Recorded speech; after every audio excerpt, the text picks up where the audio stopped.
నమస్తే అండి. అమ్మ అనసూయ గారు, ఆయన హీరోయిన్ల గురించి మాట్లాడిండు, ఆంటీల గురించి, అమ్మమ్మల గురించి, అత్తల గురించి ఆయన మాట్లాడలేదు. ఏం చెప్పిండు ఆయన? బట్టలు మంచిగా వేసుకోమని చెప్పిండు.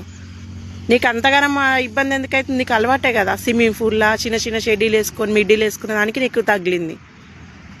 అందరు ఆడవాళ్ళని అనలే ఆయన, ఓన్లీ హీరోయిన్లకే చెప్పిండు.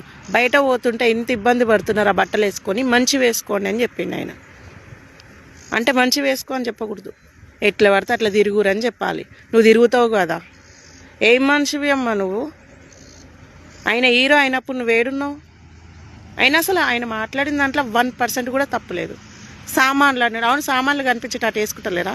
ఇంకా ముందల ఏం నేర్పిస్తురమ్మా మీరు సొసైటీకి? సినిమాలలో తీసి హీరోలు ఏం నేర్పిస్తారు సొసైటీకి? ఏం మనుషులు?